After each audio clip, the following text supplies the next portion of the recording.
Bueno, muy buenos días a todas y a todos. Perdón que hemos tenido algunas dificultades técnicas y estamos aquí corrigiéndolas. Muy bien, bienvenidas y bienvenidos a nueva sesión del Seminario de las Artes Transmigrarts.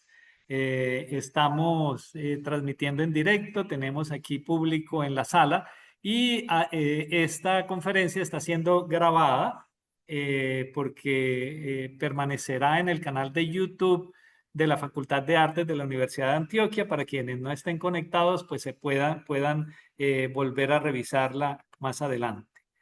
Eh, Muy bien.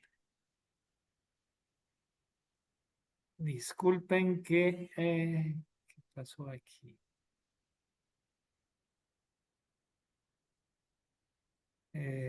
Estamos con estas dificultades. Listo, ya estamos aquí, ya está funcionando otra vez. Bueno, eh, como les contaba, ya hemos llegado a esta es la décima o la número 11, creo que es sí, conferencia de este ciclo del Seminario de las Artes Transmigrarts, que gira alrededor de los procesos de investigación, creación aplicada en artes vivas dentro del proyecto Transformar la migración por las artes.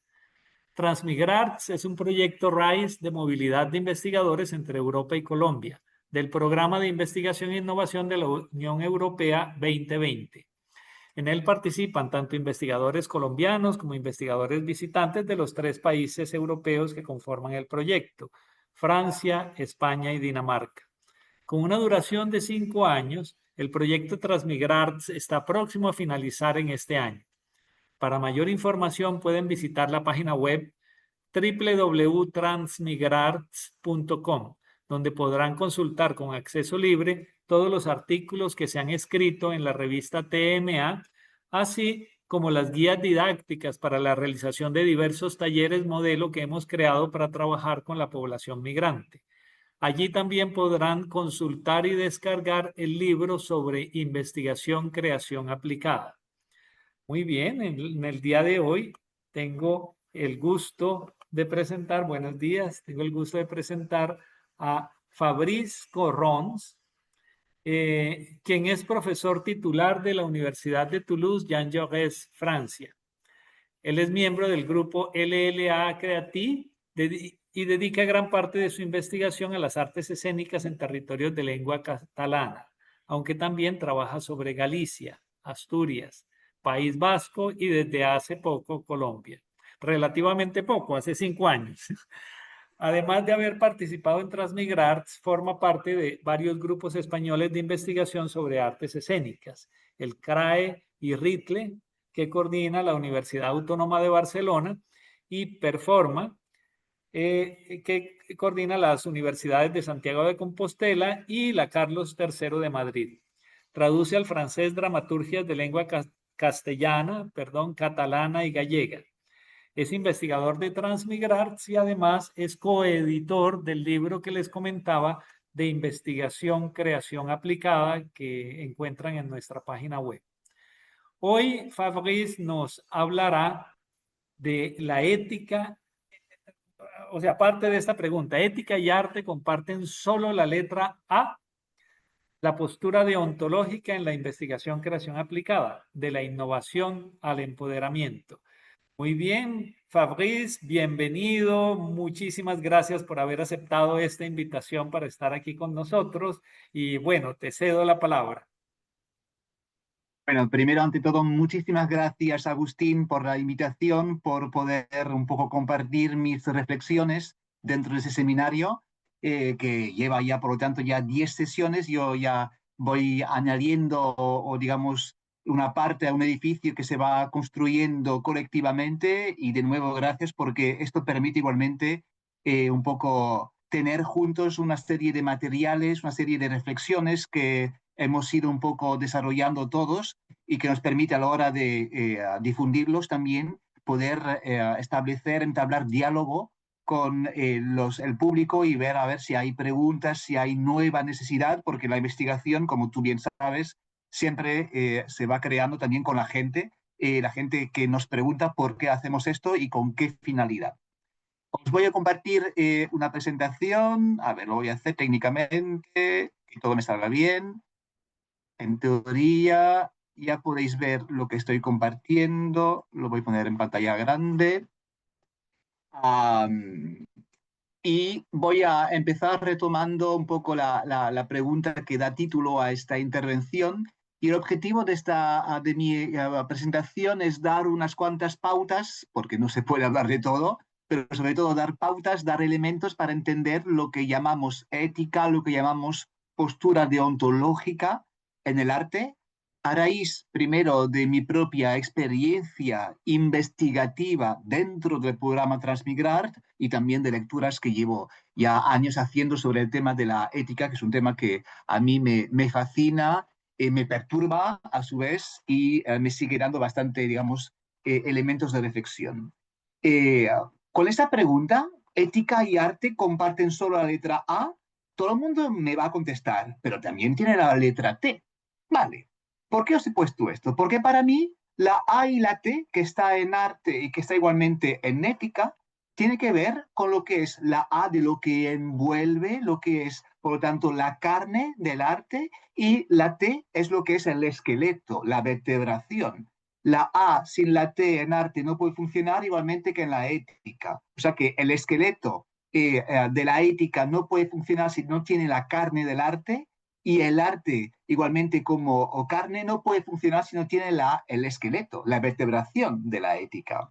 Hablar, por lo tanto, de ética y arte o de ética y estética también es algo sobre el cual voy a dar reflexiones y pautas. Es, digamos, propio de lo que un poco indagamos en estas prácticas comunitarias que tuve el placer de poder presenciar, asistir y también co-crear en Medellín dentro del programa de investigación en varias estadas, tanto con Agustín como con Ana Milena o Ana Milena Velázquez o también con Joana Ospina Parra. Por lo tanto, interrogarse sobre la temática de la estética de las prácticas comunitarias supone primero distanciarse de lo que llamamos arte-terapia, porque en el arte-terapia el arte está, digamos, subordinado a la terapia. Es todo un debate igualmente, pero digamos, el eje que permite hacer la distinción entre investigación-creación aplicada o solo investigación-creación por una parte y arte-terapia es donde, digamos, radica lo principal. En el arte-terapia está la terapia que lo va dando, digamos, un marco. Pero también la pregunta de la estética y del arte con ética digamos, implica reflexionar sobre el arte a partir de la propia ética, es decir, a partir de la propia reflexión sobre la postura deontológica, tanto en el proceso de creación, que somos como artistas cuando creamos talleres, cuando animamos talleres con personas que tienen vulnerabilidades, y también implica hacer esta pregunta en el ámbito de lo que es la representación final, cuando la hay. De vez en cuando tenemos un cierre o no cierre de un taller, que es igualmente lo que llamáis de manera muy interesante en América Latina y en particular en Colombia, la famosa socialización. Es una palabra que yo descubrí en Colombia hace 3 años y medio y que desde estos 3 años llevo difundiendo en Europa, tanto en España como en Francia, porque es una palabra muy interesante para pensar este cierre final, pero de esto voy a hablar acto seguido. Esta noción me interesa porque nos permite sustituir la perspectiva tradicional de lo que es la representación o el espectáculo, y hasta la idea de clausura de taller, con la mirada social, es decir, a la vez pública y colectiva, empoderadora y alteradora igualmente, incontrolable y también comprometedora. Pensar la estética, por lo tanto, desde esta idea social del hecho comunitario, es pensar el paso de lo privado, del espacio seguro del taller, digamos, lo que es la confrontación con lo público, el lugar de la asamblea, de la polis griega. La estética o artética, ya veréis que voy por allá, trabaja por lo tanto esta idea del ritual, y en esto también se ha trabajado mucho, en particular Agustín, que ha trabajado mucho sobre el ritual, este ritual que se convierte en red que permite a los creadores talleristas un poco sostener los participantes, las participantes en su transformación personal a través de la experiencia escénica. Por eso yo me propongo un poco, digamos, iniciar esta reflexión teórica sobre lo que es el arte, la ética, la artética o estética de las prácticas comunitarias a partir de una teoría que no tiene nada que ver con la parte comunitaria. La teoría de un dramaturgo y teórico teatral que se llama Carles Batlle, que viene de Cataluña, de Barcelona, y que lleva muchos años escribiendo sobre lo que es la dramaturgia. Tiene un ensayo escrito de manera original en catalán, pero también traducido al castellano y publicado en la colección Paso de Gato, que es una colección que se adquiere fácilmente en América Latina, que se llama El drama intempestivo. Y me parece que este concepto de drama intempestivo nos viene muy bien para reflexionar sobre la ética en el arte. ¿Por qué? Porque en esta teoría de Carles Batlle sobre el drama intempestivo dice que es una pulsión ética, que por lo tanto el artista tiene que mantener una ética y a la vez estética de la contradicción y del contraste respecto a lo que es la realidad dominante, porque las poblaciones vulnerables con las cuales trabajamos son aquí y tienen que tener la posibilidad de tener condiciones necesarias para su transformación individual o colectiva. Por lo tanto, pensar la estética en las prácticas comunitarias como un drama intempestivo es asumir como, digamos, una actitud contemporánea exige mantener una relación un poco inquieta con el presente, lo que significa no conformarse con las pretensiones del propio tiempo, rebelarse siempre contra los caminos más vistos y contra los grandes sobreentendidos y también contra los valores asumidos por defecto y contra los prejuicios. Esto es una cita de Carles Batlle. Y sigo con otra cita de Carles Batlle que aquí tenéis en versión catalán porque no tenía la traducción castellana y os la voy a traducir en directo al castellano.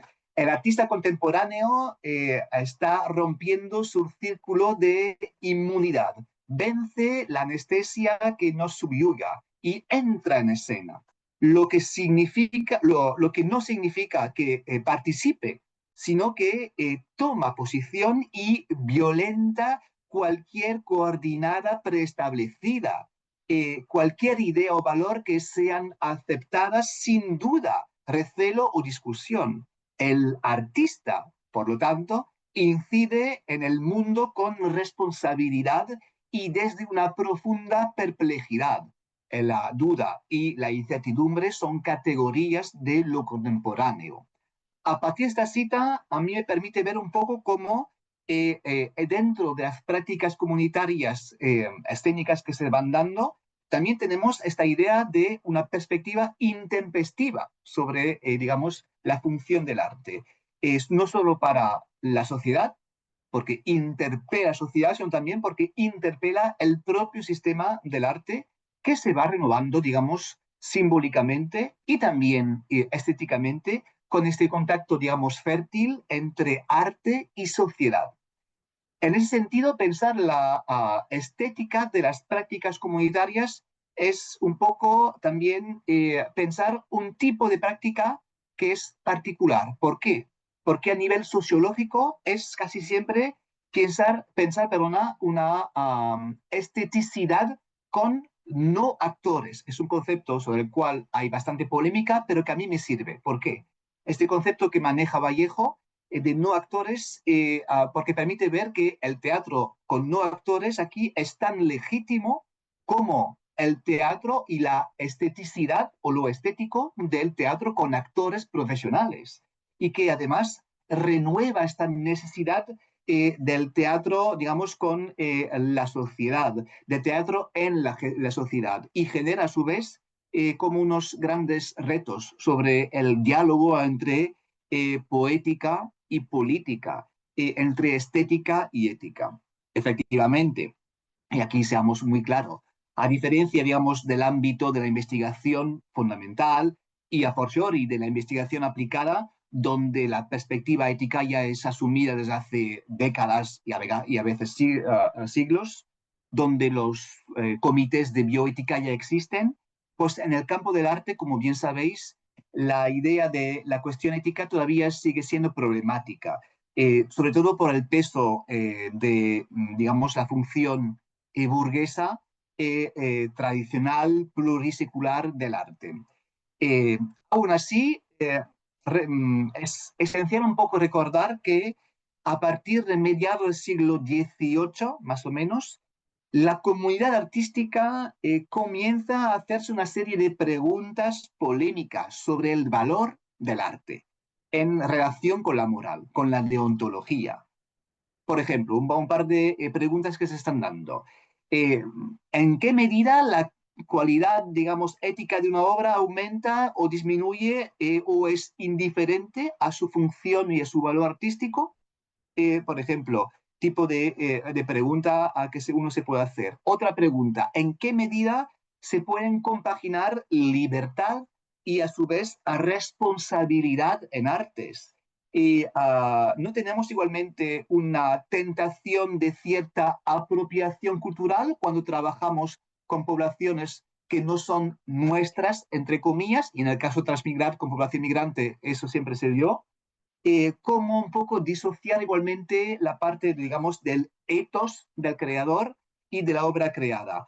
¿Hasta qué punto se puede justificar la provocación y la transgresión de valores morales dentro de obras con una intención ética? O también porque el arte puede ser, digamos, considerado como inmoral si finalmente se paga al artista. Es una relación contractual con el artista. Aquí es solo una serie de, digamos, de preguntas, y habría muchas más preguntas sobre la ética en el arte, que supongo que ya conocéis, que habéis manejado, pero que sobre todo es importante porque estas preguntas existían, pero sobre todo cobran relieve a partir de los años 1950, más o menos, dentro de la evolución del pensamiento artístico. Después, en particular, de las grandes catástrofes mundiales de los años 40, pues tenemos una serie de pensamientos, sobre todo viniendo de Europa y en particular igualmente de Estados Unidos, sobre la figura del artista social. Y por lo tanto da mayor visibilidad o mayor impacto mediático a estas preguntas sobre la ética. Actualmente, de hecho, tenemos una serie de reflexiones muy interesantes sobre el juicio ético, no solo de las obras creadas, sino también de su proceso de creación. ¿Cómo se creó esta obra? ¿Con qué elemento? En particular, cuando el arte utiliza, por ejemplo, el material humano. ¿Hasta qué punto se ha vulnerado o no el derecho cultural de tal material humano? O también con la idea de cuando se trabaja con material vegetal o animal. Estamos en la era igualmente ahora mismo del juicio de valor ético. De ahí que la investigación creación aplicada tenga, digamos, un valor añadido dentro de esta lógica de reflexión sobre la deontología. Estamos en pleno giro del arte social, que también se llama arte comunitario, arte aplicado, poco importa la palabra, hay muchas palabras que también son significativas de esa tendencia, es un poco en abarcar la totalidad de manifestaciones del arte fuera del mundo artístico y en relación, en conexión con la propia sociedad. Y desde, digamos, las consecuencias de la influencia de la ética en la estética, tenemos una serie de reflexiones que, por ejemplo, se han desarrollado bastante en el campo de las artes visuales, pero todavía poco en el campo de las artes escénicas si comparamos con las artes visuales. Por lo tanto, más allá de lo que es el conocido concepto sobre el cual volveré a hablar de Aesthetics of Cares, estética del cuidado, que maneja en particular Saito y Thompson, y del cual hablaré más adelante, la reflexión sobre la estética y la artética, aquí veis este juego de palabras que os he propuesto, comunitaria, gira alrededor sobre todo de esta ética relacional del artista. ¿De qué hablo? Hablo de la ética del artista que tiene que evitar cualquier lógica intervencionista, salvadora o bien caritativa para con los participantes, ya que en ese sentido supedita la transformación de las comunidades únicamente o también principalmente a la tarea del propio creador. Esta lucha del artista contra, digamos, la tentación sensacionalista o bien miserabilista que se puede expresar a través de la empatía, y aquí es un concepto que Agustín ha manejado bastante, y os remito a artículos escritos en particular en la revista Tema sobre la empatía. Por lo tanto, esta lucha del artista contra esta tentación sensacionalista pone énfasis en su deber de convertirse en solo facilitador de la transformación e innovación, en reforzar igualmente lo que Joana Parra Ospina llama el aura empática, un concepto muy interesante que desarrolla en parte en su tesis doctoral de la Universidad de Antioquia, y que también maneja en un artículo del libro sobre la ICA que ha mencionado Agustín. En definitiva, ¿de qué se trata? Se habla de un poco de aplicar lo que Zontu, que es un artista y teórico, habla de la ética de la vulnerabilidad, es decir, excluir el concepto de debilidad y a su vez integrar el de vulnerabilidad para poder hacer el empoderamiento.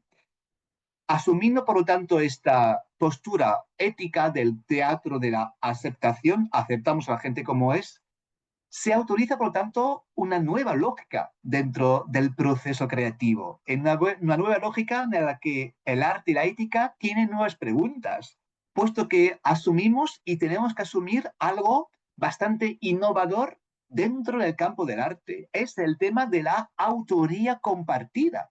Cuando hacemos arte social, hacemos una autoría compartida híbrida de esta estética, donde, por ejemplo, esta asunción en un espacio seguro, protector del riesgo de la creación aplicada, implica, para retomar palabras un poco o la filosofía de Caresbatie, implica una estética triplemente intempestiva. Me explico. Esta estética del arte aplicado es intempestiva porque da voz a los que no tienen esa voz, alterando, perforando y un poco el formato tradicional cerrado del drama.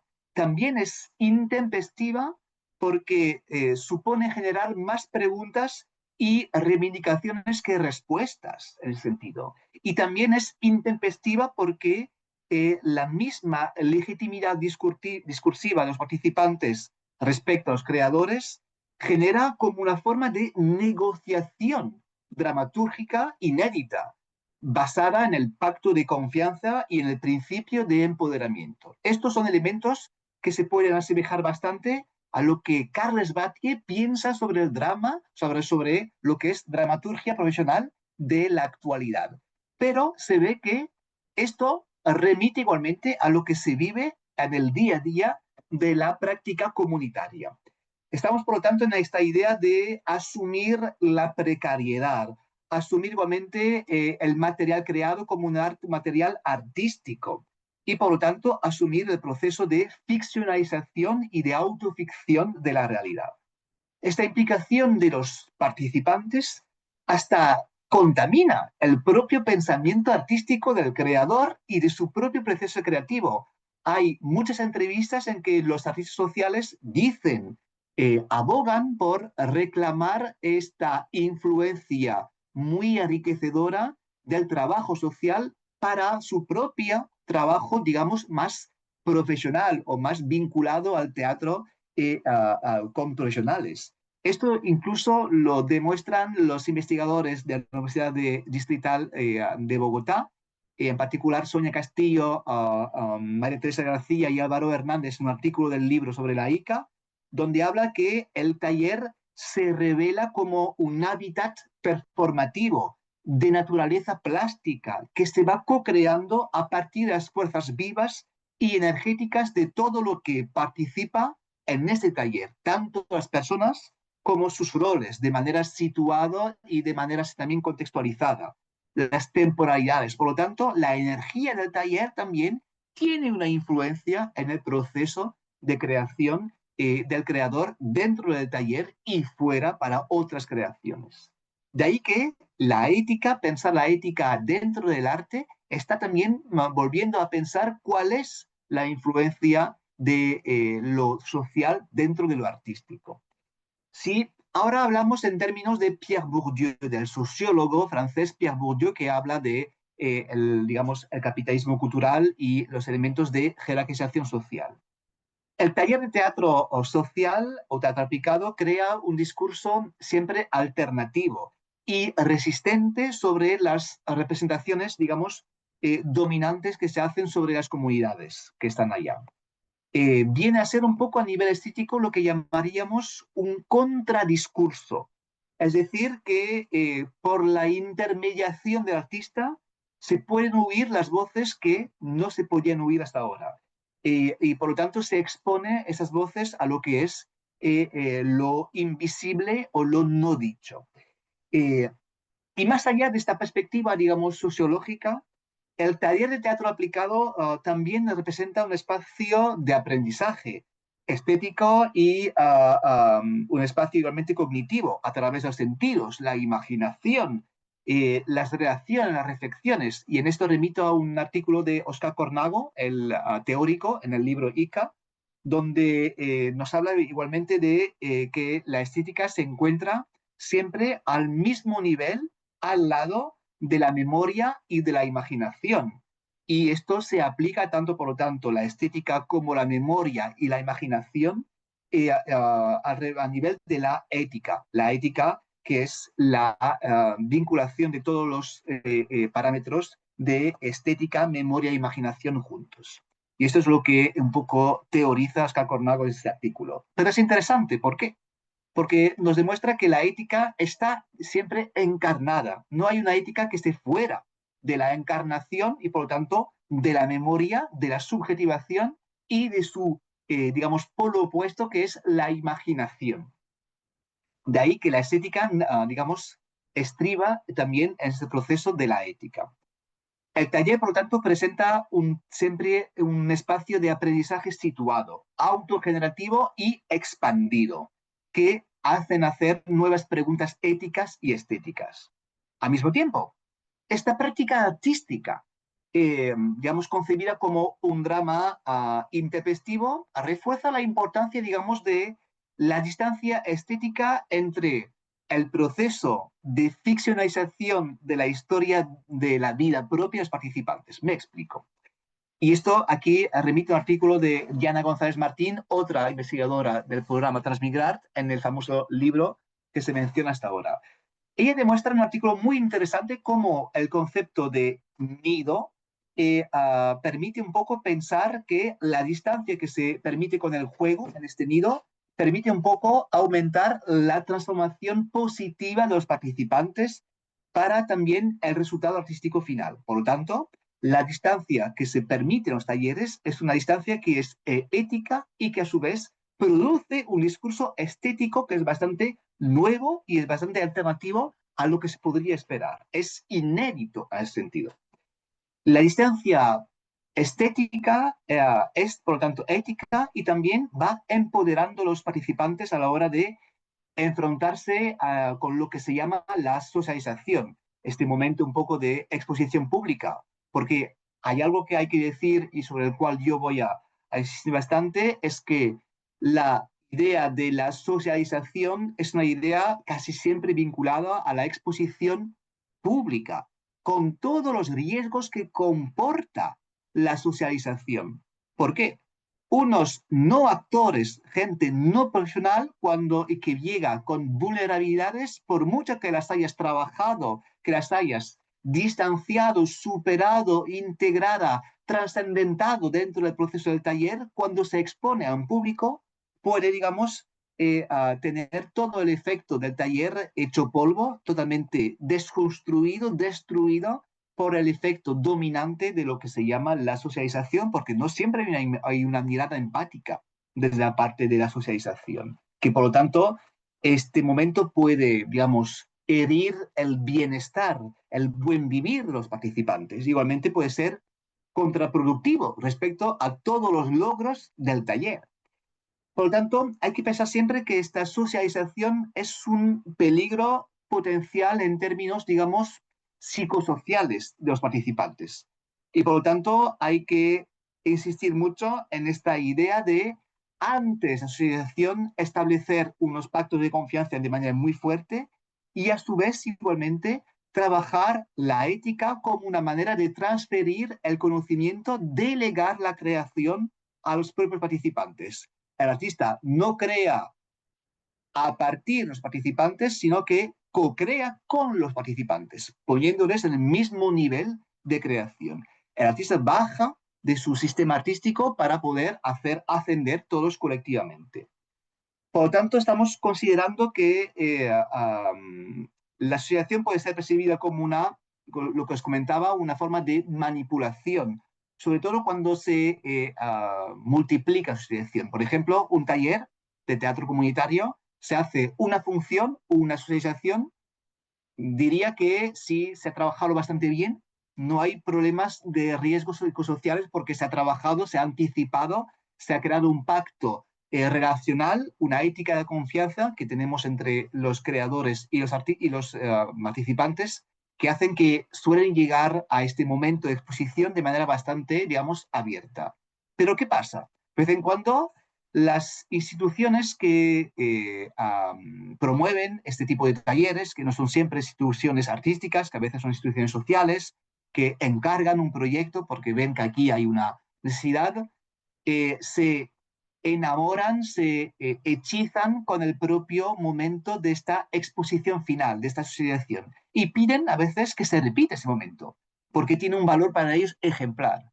Pero la propia repetición de este momento puede cargar más contra la gente participante porque se ve sometida a un proceso un poco de exhibición, como si fuesen al final casi animales de un zoo que viene a ser mostrado o de un circo que se ha mostrado. Por lo tanto, hay que tener en cuenta siempre la ética en todos momentos y también la ética es un factor muy importante cuando los artistas se enfrentan igualmente a las instituciones, a las organizaciones que van, por lo tanto, proponiendo los talleres. Siempre el artista tiene que mantener un límite muy claro para no dañar, para no herir a los participantes. Por lo tanto, siempre tiene que pensar en el bienestar, en el buen vivir de los participantes antes de cualquier afección o bien artística o bien hacia la institución que promueve este taller. Por lo tanto, aquí es muy importante esta idea de la estética del cuidado que os comentaba antes. Porque, y aquí voy a utilizar una cita de José Antonio Sánchez, que es un filósofo del teatro, que tiene un libro publicado en Paso de Gato que se llama Ética y Teatro, que os te recomiendo bastante, que dice lo siguiente. Dice, el cuidado es la compensación para la exposición, pero también es la afirmación de un espacio de autonomía al cual no pueden acceder los enemigos, los psiquiatras, los agentes de inmigración, los racistas, etc. O sea que la puesta del cuidado, la puesta en valor del cuidado, es un reconocimiento del cuerpo subjetivo y que permite un poco disolver las máscaras sociales y también suspender de manera momentánea las identidades y las distancias físicas y opera finalmente este momento del cuidado a nivel afectivo. Por lo tanto, esta búsqueda de un reconocimiento mutuo entre los participantes y también con los asistentes, que tiene que ver con esta estética del cuidado, está, digamos, vinculado a esta idea muy importante dentro de la ética en el arte de buscar siempre en una horizontalidad social a través de una lógica estética. Es decir, la estética como una manera de hacer llegar a una forma de horizontalidad entre los participantes y el creador, y entre los participantes, el creador y el público o los asistentes, y también con las instituciones que promueven los eventos. Por lo tanto, esta búsqueda de la horizontalidad es lo que permite, digamos, este empoderamiento sobre el cual vamos a hablar. Y aquí lo que me interesa un poco que lo que desarrollé hace poco en una conferencia en el Instituto del Teatro, que es, digamos, la Facultad de Artes y de Teatro de Barcelona. Hice todo un trabajo sobre, y que también está un poco vinculado a un artículo que publiqué en en el último número de la revista Tema, que es la revista de Transmigrar, que podéis ver en línea. Es un poco relacionar la estética del cuidado con lo que se llama los kintsugi. Yuriko Saito, que es la teórica de la estética del cuidado, que supongo que conocéis porque habéis leído bastante sobre esto, porque es un concepto ya muy triado, relaciona la estética del cuidado en un artículo bastante reciente, 2017, y después en uno de 2022, con la tradición japonesa del kintsugi, que este proceso artístico que aquí veis en medio de la diapositiva, un proceso artístico reparador de piezas, digamos, rotas de tazas de té con oro. Por lo tanto, el oro viene a reparar y también a visibilizar las cicatrices, las antiguas heridas que son cicatrices trascendentadas por el propio oro y por lo tanto por la propia facción estética. Y establece igualmente Yuriko Saito en un artículo entre esta idea de reparación con la idea de la salud mental, lo que es muy importante para ella. Por lo tanto, insistiendo en esta idea de visibilizar la cicatriz, visibilizar lo que fue la herida y que se va cicatrizando, estamos, por lo tanto, estetizando con honor y con arte y mostrando un poco la belleza de la imperfección. Este arte del kintsugi permite, por lo tanto, asociar el cuidado de objetos y el cuidado de personas a través del arte. Y de hecho describe de manera bastante eficaz lo que está en juego en el proceso de la socialización. De hecho, muchas veces en estos talleres que se dan, yo lo vi en talleres que dio Agustín en Medellín hace un par de años para Transmigrar, lo vi en otros talleres igualmente, en otras ciudades, tanto en Colombia como en Francia, como igualmente en España. En estos talleres y en estos momentos de socialización, pues se muestran igualmente objetos que se hayan creado durante la socialización, que muchas veces son objetos que vienen o bien de la memoria, o bien de algo que fue llevado desde la memoria del exterior, del anterior al taller, o bien concretamente de objetos que traen los propios participantes y que pretenden estetizar y por tanto empoderar a través de este trabajo estético, a través de una pintura sobre los objetos, a través de una exposición, a través de una co-creación de los objetos que se están dando, y que por lo tanto el momento de socialización es el momento igualmente de exponer este museo, que son el museo del cual estamos todos orgullosos y orgullosas. Desde una perspectiva, y de esto hablaré más tarde, un poco de el convivio, esta idea un poco que, digamos, teoriza Dubati en el teatro, el hecho del convivio, el hecho convivial del teatro, que aquí en las prácticas comunitarias se da bastante bien. Por lo tanto, esta socialización se concibe como resultado y a su vez como proceso de este kintsugi, de este arte aplicado que aparece, de hecho, como os decía, replicado en los objetos que estamos aquí. Los objetos son testimoniales como los propios no actores, que son testimonios de sí mismos. Y los dos son kintsugizados, por decirlo así. Y para y por la propia socialización. Y por lo tanto constituye lo que José Antonio Sánchez llama, y esto me parece interesante, un archivo vivo que reta la clausura de la representación. Hace poco, aquí pequeña anécdota, estuve viendo en el Museo de Arte de Medellín, el que se encuentra en el centro de Medellín, la exposición que se daba sobre todo lo que es el arte social, el arte comunitario. Eso fue en febrero que se estaba dando a través de la función estética. Y era muy interesante ver cómo había objetos testimoniales allá que se estaban dando y que remitían también a esta idea de un poco un contramuseo. Pero de esto un poco hablaré más tarde. Lo que a mí me parece interesante es que la idea que está detrás de este momento de kintsugización es un trabajo un poco, por lo tanto, de retar y de ir contra la idea de que una presentación queda clausurada, no, queda abierta a todo. Y permite, como decía antes, recuperando otra cita de Sánchez, disolver las máscaras sociales, los roles y las funciones.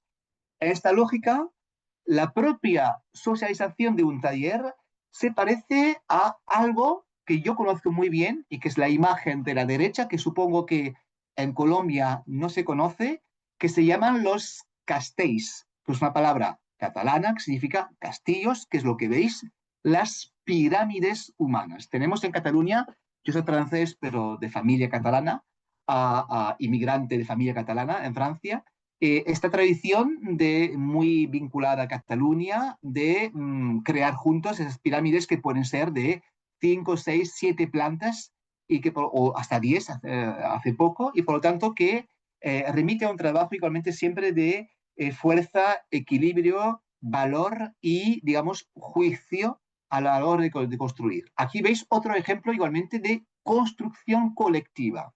O sea, el kintsugi que tenemos en el centro de la imagen es el kintsugi hecho no solo de la misma persona que enseña sus cicatrices, sino igualmente de todo el colectivo que está allá. Y esto es la reflexión ética. Es porque hay ética que hacemos kintsugi. Si no tenemos ética, no tenemos esta función de intentar reparar y de co-crear, de elevar un poco lo que es la vulnerabilidad para un poco empoderarse. Al final, lo que me interesa es, por lo tanto, ir hacia cómo esta ética dentro de la ética, otro juego de palabra, permite un poco renovar lo que es la investigación a creación. Es algo quizás que para vosotros es muy normal. Yo os voy a hablar más bien de la experiencia o, digamos, la vivencia desde Francia y España, donde la investigación-creación es teorizada desde hace bastante poco dentro del mundo artístico, dentro del mundo de la filosofía de las artes. Y por lo tanto tiene, digamos, un sinfín, un abanico de posibilidades donde hay una combinación diferente. Pero siempre, ¿qué está en juego con este tipo de, digamos, de posibilidades? Es siempre las polémicas respecto a lo que es la ética. De hecho, en el mundo teórico del arte, la cuestión de la ética, sobre todo, se va desarrollando a partir de ese momento en que pensamos la creación como una investigación, por lo tanto, como una función que tiene como objetivo intentar resolver un problema, una duda y afrontar nuevos retos o crear nuevos imaginarios. Y por lo tanto, si tomamos un ejemplo, será mucho más, digamos, concreto. La ética es muy importante en lo que llamamos el bioarte, el arte con materia viva. Cuando hacemos arte con molécula, arte con elementos plásticos, nos remitimos arte con animales a las preguntas éticas y de bioéticas. Y a su vez, si vamos un poco prosiguiendo esta idea, cuando trabajamos con humanos que además son no profesionales, son no actores, en sentido no profesional, también trabajamos con una materia que es frágil y tenemos que tomar en cuenta esta idea de posible, por lo tanto, manipulación y posible herida que se puede hacer en la parte de la investigación. Pero asociando creación con investigación, estamos ante la idea de que la propia creación se somete a un proceso investigador y por lo tanto a un proceso donde la ética, la deontología tiene cabida. Y esto está bastante, digamos, influenciado en algo que es la llamada investigación aplicada. Sabéis que digamos, en la ciencia tenemos investigación fundamental que trabaja sin aplicar los resultados, solo, digamos, reflexión teórica, por decirlo así, y investigación aplicada, que es lo que hacemos, una investigación para, digamos, resolver un problema concreto o para superar un reto social o algo que esté en juego. Y dentro de este mundo de la investigación aplicada, en la cual, digamos, la antropología, la sociología ya está muy, digamos, expuesta, siempre tenemos una idea de ética en términos de compromiso profesional con las poblaciones, también en términos de integridad científica, que es un concepto que en la creación no se barajaba hasta ahora. O sea que la idea de integridad científica, cuando se limita a creación pensándola como investigación-creación, es algo bastante nuevo. ¿Por qué hablo de esto? Porque puesto que la investigación-creación se está multiplicando a nivel de las facultades de artes, a nivel de los conservatorios, se va multiplicando en las generaciones formadas desde los años 2010 una serie de creadores artísticos que tienen la función investigadora en mente y por lo tanto que tienen esta mirada ética, que tienen esta idea de lo que está en juego. De ahí que la investigación-creación aplicada sea una manera igualmente de ser un camino, digamos, una forma, una vía de acceso a mejorar la creación a través de la investigación aplicada. Tenemos, por lo tanto, un interés aquí en esta idea de que esta investigación aplicada aplica perspectivas éticas que son súper interesantes y que a su vez van, digamos, alimentando o nutriendo las reflexiones de las creaciones. Los nuevos creadores, y aquí yo hablo como experiencia cuando se van trabajando con nuevos creadores, ahora tienen preguntas éticas. De hecho, todos los debates que existen actualmente sobre las imposturas, por ejemplo, en qué medida se puede hablar por los migrantes, en qué medida se puede hablar por la gente racializada, en qué medida se puede hablar por las mujeres si uno es hombre, por los trans cuando uno es cis, por ejemplo. Todas esas reflexiones, estas, digamos, polémicas, nacen de una postura de investigador social del artista que no tenía antes o que la sociedad no le obligaba a tener antes. Ahora mismo estamos en una era donde lo social forma parte de lo artístico. Y en esto, como os decía, la parte de la investigación-creación aplicada es sumamente interesante porque va permitiendo un poco teorizar todo lo que está en juego en la propia reflexión, digamos, sobre la creación. Aquí tenéis una imagen y la tengo en francés porque no la encontré en castellano, sí que la tenía en castellano, pero no la encontré, que es la idea de que la propia investigación-creación aplicada es un dibujo que se pensó con Monique Martínez y Sonia Castillo de la Distrital y de la Universidad de Toulouse, donde lo aplicativo, la aplicabilidad se encuentra en el centro de un triángulo con retos sociales, creación e investigación. Por lo tanto, esta idea de la aplicación nos convierte siempre en unos elementos, digamos, de búsqueda de ética. Para aplicar hay que buscar la ética siempre. Y por lo tanto, la ética se convierte en un principio no solo de prudencia con los participantes, sino igualmente de innovación, porque una investigación aplicada y a fortiori una investigación creación aplicada pretende superar problemas, superar, digamos, obstáculos y generar nuevas rutas, nuevas maneras o nuevos modos de ver, digamos, los retos sociales. De ahí que la ICA, que es como de ahora en adelante llamaré investigación creación aplicada, ha permitido un poco teorizar. Y es lo que hemos hecho dentro del ejemplo de transmigrar.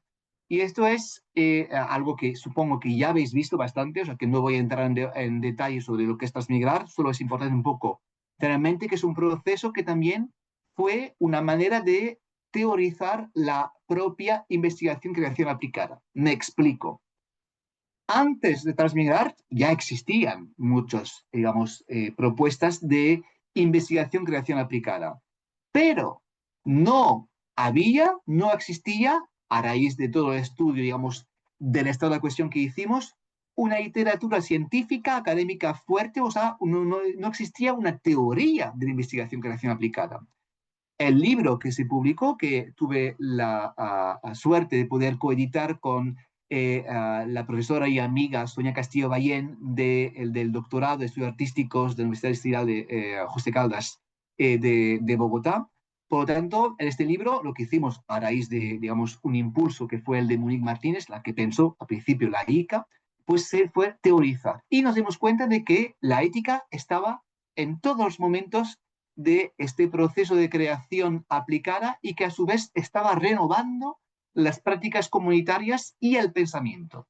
La idea, por lo tanto, con este programa y con este libro es, ahora que hemos publicado un libro, ahora que hemos hecho una serie de artículos, en particular publicados en la revista Tema, tenemos una serie de material que también, a su vez, digamos, se nutren de otros materiales anteriores y que serán, digamos, como los fundamentos, los pilares para otras investigaciones que trabajen sobre esa idea de la creación comunitaria, de la práctica comunitaria como una forma de investigación, creación aplicada. Y os digo ya que pensar la práctica comunitaria desde una óptica de investigación, creación aplicada, cambia la forma de pensarla, porque siempre hay una ética por detrás que va trabajando, digamos, sobre este protocolo de innovación y de empoderamiento. De hecho, la ética dentro de la investigación, creación aplicada tiene un nuevo reto, es que piensa no solo en principio de prudencia, que es el principio básico de la ética, no tenemos que herir a las personas, tenemos que ser prudentes, y piensa igualmente el principio de empoderamiento y por lo tanto de la innovación. Tenemos que confiar en la capacidad que tienen los no actores, otra vez, en esta idea de, por lo tanto, co-crear.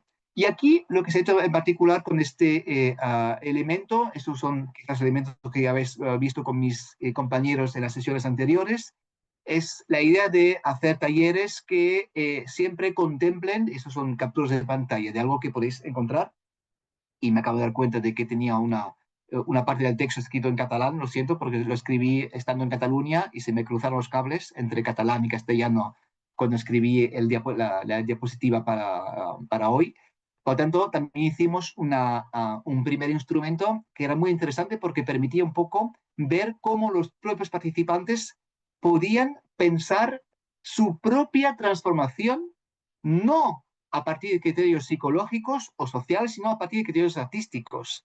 Es el famoso transformar, digo famoso porque llevamos mucho tiempo hablando de él en Transmigrar, y sé que ya habéis hablado de transformar en sesiones anteriores, por lo tanto no voy a entrar en detalles, pero lo que me gustaría un poco recalcar es que la propia idea de transformar es una idea de pensar la ética en el arte, porque es pensar que los participantes tienen derecho igualmente a poder pensar su propia transformación por sí mismos a partir de elementos que sean artísticos.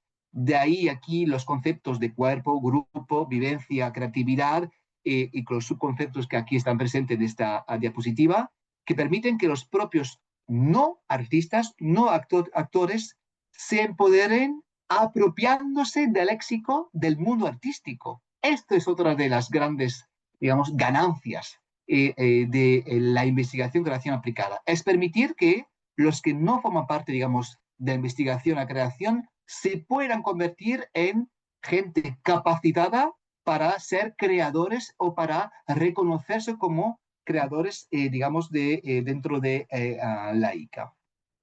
Y de ahí que es interesante, porque se pensó igualmente con todo este programa de Transmigrar, la ética como una forma de deontología del artista social.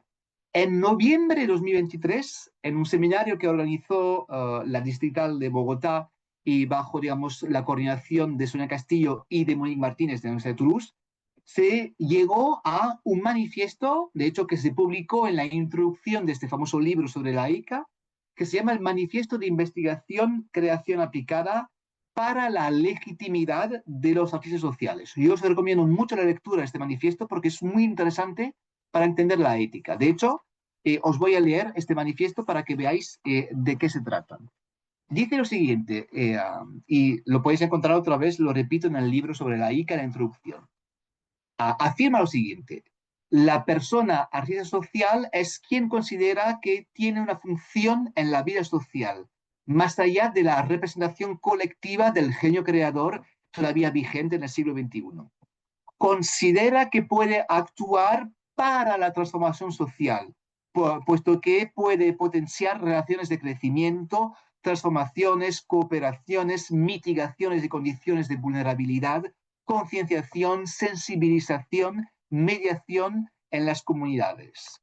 Sabiendo que la ICA está siempre situada y contextualizada, la persona artista social da una respuesta a las necesidades planteadas desde el sector social o empresarial en un territorio específico. El accionar de la persona artística de la ICA está encaminado hacia el bienestar muy ético de todas las formas de vida. En ese sentido, la ICA manifiesta un compromiso ético y ecológico que preserva la vida, la dignidad y la integridad. En esta ruta se conocen los riesgos del uso de materialidades que aplica y se reconoce como persona artista el que protege los territorios y todas las formas de vidas que habitan en ese territorio. Los objetivos de la acción social pueden ser, además de formación, capacitación y profesionalización de las personas. La persona artista de la ICA se encuentra al servicio de la comunidad y abre caminos. También se descentra de las relaciones estéticas clásicas que son verticales. La persona artista de la ICA está, por lo tanto, explorando la potencia creadora desde sensibilidades diferentes a una condición de genialidad. La persona artista de la ICA reconoce, por lo tanto, los procesos de co-creación con las prácticas sociales de las comunidades. También reconoce y propicia las interacciones de convivencia entre comunidades y con diversas comunidades, mujeres, niños, LGBTIQ+, afro, indígenas, mestizos, migrantes, jóvenes y más allá. La persona artista de la ICA igualmente reconoce la potencialidad de las comunidades a través del trabajo co-creador. También reconoce el valor económico de la práctica artística. Esto es sumamente importante. Y también inventa, adapta o ajusta las técnicas de acuerdo con las necesidades del sector. Se va, por lo tanto, haciendo algo muy plástico. Y finalmente, en ese sentido, la persona artista de la ICA se le puede considerar como un nuevo agente de innovación del siglo XXI. Si bien esta reflexión, que otra vez se encuentra en el libro, no, digamos, ha alterado, no ha cambiado de manera profunda lo que es la reflexión sobre la estética, sí, como ya os le he dicho, ha dado una visibilidad a la cuestión de la ética en la creación en el arte, en este artética. Y por lo tanto, la artística en la ICA está a servicio de esta innovación al mismo tiempo que la precaución. Estamos ante la idea, por lo tanto, de una distancia estética, de igualmente una resiliencia discursiva que tiene que potenciar la confianza de las personas participantes en el arte como estrategia emancipadora, diría Jacques Rancière, y también como una fuente de conocimiento científico. Y esto es muy importante, que la sociedad y las instituciones reconozcan este valor científico de la ICA. Por lo tanto, estamos aquí, y con esto iré acabando la presentación para un poco entablar la serie de diálogo, que es lo más importante para mí. Aquí son imágenes a la izquierda de un taller que se dio en Medellín, en el Centro Cultural Restrepo, en el año 2024, hace un año y unos meses, con migrantes, y por lo tanto aquí lo que me interesaría un poco es acabar volviendo a pensar este momento que era el momento de la socialización, sobre el cual yo he investigado bastante en los últimos meses porque me sigue fascinando, porque es un momento muy, digamos, poco trabajado dentro del mundo de los que trabajamos la teoría del arte. ¿Por qué? Porque es un momento, digamos, que es triplemente liminal. Me explico. Porque primero se sitúa fuera de los escenarios profesionales. Y también porque estamos en un momento de un ritual de paso, en el sentido un poco de Turner, que habla de ese ritual de paso cuando una asociación permite que los participantes se empoderen. Y finalmente, igualmente, es un momento liminal porque a nivel de los estudios, a nivel de la ciencia, no ha sido trabajado hasta ahora porque es algo fronterizo. ¿Por qué? Porque trabajamos con aquí no actores y casi siempre cuando se hacen trabajos de estética, se trabajan sobre un corpus profesionales, o sea, con actores profesionales. Casi nunca en lo que puede ser la estética con no actores. Y aquí es muy interesante porque los no actores van creando otra forma de estética, otra forma tan legítima como estética de profesionales, pero otra forma de relación con el público, puesto que no maneja el control interpretativo que maneja un actor profesional, por ejemplo, pero sí que manejan otros elementos que se le pueden llamar espontaneidad, magia del teatro, que tiene que ver igualmente con un momento un poco de descentramiento de lo cotidiano. Y por lo tanto, este momento de la socialización es interesante donde ver cómo funciona como el momento álgido de la función ética en el arte, porque se prepara esto. Hablamos hasta ahora de este momento de kintsugización, que es muy importante, pero también lo que me parece interesante es indagar sobre esta idea de que la propia socialización es un momento un poco de un convivio remediado. ¿Por qué un convivio? Porque estamos todos compartiendo, tanto participantes como asistentes, estamos compartiendo un momento donde cada uno va a poder en su imaginación personal co-crear, cada uno de los asistentes va a poder co-crear con los participantes lo que está expuesto, puesto que cada escena va a resonar, va a tener un eco diferente entre cada espectador. Igualmente, yo hablo de convivio remediado porque siempre la práctica comunitaria de teatro aplicado es muy interesante el papel que tiene el propio artista tallerista, que tiene una presencia siempre en este momento. Puede ser una presencia activa, puede estar en el escenario, puede estar, digamos, haciendo la mediación, pero igualmente puede ser una presencia más pasiva, pero a su vez siempre patente, siempre está allá. ¿Por qué? Porque es el que permite que primero los propios actores, que son no actores, tengan, digamos, la capacidad de expresarse. También da empoderamiento por su presencia física a través de su confianza a los no actores. Es la función ética. Y la otra función ética del artista tallerista es también igualmente, digamos, establecer un pacto de horizontalidad y por lo tanto no juicio de valor y no jerarquización del trabajo entre lo que proponen los artistas que sean no actores o actores y lo que proponen, digamos, en la recepción los propios participantes. Y por lo tanto pide la escucha activa de la social que permite un poco remediar.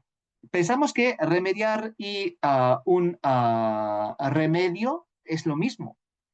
Por lo tanto, el arte social es una forma de remedio con su aura empática un poco de algo que venía a ser un trauma. Viene a volver a crear una coherencia, una convivencia de las personas dentro de lo público. De hecho, casi siempre en esos talleres de arte se está intentando trabajar cada vez más con talleres mixtos, que no sean solo exclusivos de personas con vulnerabilidades, sino personas sin vulnerabilidades que quieren compartir experiencia igualmente con los demás, para reforzar el convivir, que es muy importante. Y que tiene igualmente esta función de un poco evitar en este momento un poco digamos, un peligro que tiene cualquier teatro comunitario. Más allá del peligro digamos, sensacionalista o porno miserabilista, esta idea un poco de delegar la voz del otro. En un teatro profesional, lo que se va a hacer es que un actor profesional va a presentar algo que está fuera. Y lo va a hacer de manera tan estética que de vez en cuando se pierde la fuerza original. Con un teatro de no actores, lo que hace el propio artista es dar voz directamente, inmediatamente, a lo que es el trauma y, por lo tanto, abrir la presentación a lo que es la vivencia de lo cotidiano. Está devolviendo lo cotidiano y lo real dentro del mundo teatral. Y este es lo que Sánchez llama el antídoto contra la brutalidad. Este antídoto contra la brutalidad está transformando un poco de manera iniciática a los personajes y esto es muy importante. Así que una asociación es un momento un poco de crear un remedio contra la brutalidad, contra lo que fue disgregado para volver a crear una comunidad, algo en común, donde lo que es muy importante es la corporalidad y a su vez la coralidad. Fijaros que la palabra, a mí me encanta jugar con las palabras, Agustín lo sabe, la corporalidad lleva la palabra coralidad. La corporalidad es lo que lleva por dentro la coralidad, ser todo un coro, estar juntos. Y es lo que permite casi siempre éticamente una investigación-creación aplicada, donde estamos ante una idea de convivencia que va transformando la sociedad. Un granito de arena, un aleteo de mariposas que podrá cambiar el mundo más fuerte. Por lo tanto, y con esto sí que acabo, se puede pensar un poco el momento de socialización y todo el momento anterior como un momento de contramuseo. Es un concepto que se va trabajando bastante en artes visuales, donde, por ejemplo, Suárez, que habla de contramuseos, donde se ven que hay regímenes de exposición pública de arte que van un poco contrarrestando la idea del arte burgués y del arte triado. Aquí se está buscando más bien el arte desde lo pobre, desde las comunidades que no tienen acceso al arte en particular. Por lo tanto, la idea es de formar una cartografía afectiva que surge de esta forma de resistir a una eliminación. Casi siempre cuando se hace una investigación creación aplicada se intenta ir en contra de una forma de eliminar ciertos discursos y es volver a darle, a resituarlos y volver a darle una forma de legitimidad al exponerlos artísticamente como cualquier obra de arte. De ahí que la ICA es una forma de contramuseos que permite hacer una biopoética. Aquí es interesante, porque si remitimos a Foucault, que habla de biopolítica, lo que hace el contramuseo, y eso aquí recupero lo que dice Soares, es la biopoética. Y con esto acabo esta reflexión sobre lo que es la idea de la ética en la investigación, creación aplicada. Daría para mucho más, pero yo creo que ya con esto doy, digamos, pistas de todo lo que yo he podido pensar a raíz de estos 5 años de programa Transmigrar, de tantas, digamos, experiencias de socializaciones y debo confesar y debo, digamos, igualmente reconocer, para ser del todo ético en mi contribución, que a mí algo me ha cambiado la vida en Transmigrar, es ver las formas de socializar en Colombia con talleres en Medellín, en Bogotá o en Urabá que pude ver. Por tanto, gracias a la UDA, gracias a Distrital, porque me han permitido igualmente volver a pensar algo que desde Europa no se pensaba. Por lo tanto, si hoy día comparto desde Francia, donde estoy actualmente, una reflexión que estoy intentando compartir con gente teórico del teatro en Francia y en España, es gracias a toda la aportación que pude ver en gran parte en el arte y en el arte social de Colombia. Por lo tanto, gracias, gracias y gracias. Muchísimas gracias, Fabriz, a ti. Haberte tenido acá en Medellín también fue muy enriquecedor para nosotros. Creo que esto es la maravilla de este proyecto Transmigrar que permite estos intercambios súper enriquecedores en ambos sentidos.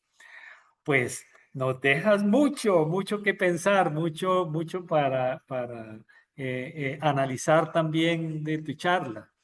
Eh, Les comento a quienes están conectados, las personas que están conectadas pueden a través del chat pedir la palabra y yo les abro aquí el micrófono, aquí pues nuestra asistente les abre el micrófono y la cámara también, o quienes están aquí en la sala también pueden preguntar. Yo veo que tu charla está muy, muy, muy relacionada con la charla que dio la semana pasada Elena Sánchez Vizcaíno Flies, en términos, bueno, de la estética del cuidado. todas las reflexiones que ella hacía, y había un punto en donde ella planteaba que los artistas también, quienes trabajan como, tienen, digamos, son artistas profesionales, necesitan también, tienen unas necesidades y necesitan ganarse la vida, obviamente. Y que eso también les pone unas restricciones grandes, digamos, en términos de tiempo, porque hablábamos de que el trabajo con comunidades requiere, bueno, unos tiempos muy distintos a los que tendría la producción de obra. Yo asimilo la investigación-creación a lo que en investigación tradicional se llamaría la investigación básica, ¿no? Y la investigación, creación aplicada obviamente a lo que en investigación se llamaría la investigación aplicada, pero uno, por ejemplo, en ingeniería podría resolver un problema que no tiene que ver con los seres humanos. En cambio, aquí estamos hablando de investigación, creación aplicada con seres humanos, y con comunidades, que requiere también que cuando se haga un proyecto de este tipo haya un conocimiento un poco más profundo de aquí con quiénes se está trabajando, para que esto sea contextual, sea situado y realmente responda a las necesidades de esas, pues de esas poblaciones o de esos grupos de personas. Sin embargo, durante un buen tiempo aquí en Colombia veíamos, por ejemplo, una serie de artistas que por ese, que aquí incluso se acuñó el término pornomiseria, porque era como que se recurría a todo esto que pudiera impactar al público, porque eso llamaba mucho la atención, ¿no? Y había como un aprovechamiento de las vulnerabilidades de otras personas, pues para hacer obra artística. Conocí casos, por ejemplo, de eventos internacionales donde llegaban los artistas internacionales y entonces comenzaba a buscar en cosas, o sea, no iban a estar más de 2 semanas y comenzaba a buscar, mire, yo necesito víctimas de la violencia porque voy a hacer una obra con ellos. Y entonces uno, o sea, se le ponen a uno los pelos de punta, porque esto es una instrumentalización de las personas, ¿no? Y bueno, dentro de un contexto también de que como el arte es ruptura, pues el artista tiene como la libertad para hacer cualquier cosa. Entonces a mí me parece que es súper importante la ética, no tanto pensada como una limitación, como una limitante a los artistas, porque a veces se tiende a ver así, sino como un enriquecimiento en términos de aquello que humanamente los artistas podemos hacer con otros seres humanos, ¿sí? En ese sentido, esa horizontalidad es fundamental. Pero decía Elena, ¿cómo le podemos, claro, porque hablábamos de la experiencia que hemos tenido desde la Universidad de Antioquia trabajando con comunidades, que a veces nos tardamos un año diseñando un taller, ¿sí? Y que un artista, pues, que vive en el día a día y que ese es su trabajo, pues no se puede dar esos lujos, a menos que de manera institucional haya instituciones que de una manera consciente generen ese tipo de proyectos a largo plazo y que permitan que se realicen los procesos.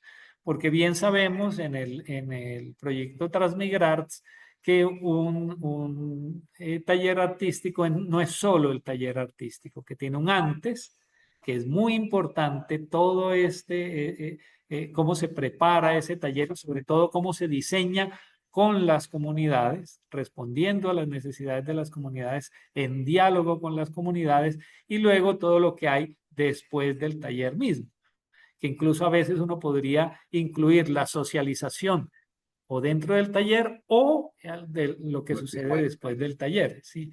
Entonces, digamos que allí hay una serie bueno, de preguntas, que son preguntas concretas, que son preguntas fácticas de cómo hacer para que ya cuando nosotros pues liberamos estos talleres que creamos en el proyecto Transmigrarts, se puedan también aplicar dentro de estos contextos éticos, ¿sí? Entonces, creo que eso se vincula muy bien con lo que hablábamos con Elena la vez pasada.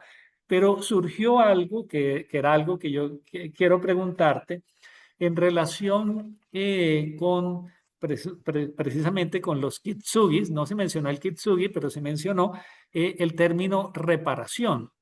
Y estaba aquí Auracelmi Castro, que tú la conoces, la directora del colectivo teatral Piel Adentro, es una organización de base. Creo que Beatriz está aquí conectada también. Y ella decía, mire, es que nosotros nos estamos cuestionando esta idea de la reparación, ¿sí? Porque se parte de la noción de que hay ya algo dañado, ¿sí? E incluso de que está irremediablemente dañado o que hay que reparar, pero ese reparar queda como un remiendo, sí, claro, el kintsugi se hace con oro, pero casi que resalta mucho más la herida y la reparación bueno, entonces, Auracelmi, bueno, y también tú has hablado de remediar, que es otra palabra, ¿sí? O es reparar o es remediar, ¿sí? Y Auracelmi proponía restaurar, ¿sí? Cómo Ujú. nosotros podríamos volver a una condición inicial, ¿sí? Con el tiempo, que no implique estar teniendo esta herida presente continuamente. No sé qué reflexiones te surgen a partir de eso. Esa sería mi pregunta. Muchísimas gracias. Veo, sí, Elena me envió un WhatsApp justo después de la intervención suya la semana pasada. Me dijo, lo tuyo va a ser, digamos, vinculado a lo que yo acabo de decir. O sea, que sabía que había una vinculación entre nuestras propuestas. Sí, sobre la palabra reparar. Reparar tiene, yo la mencioné, digamos, dentro de la lógica de la propia Saito, que tiene, digamos, su lógica, digamos, dentro de Kintsugi.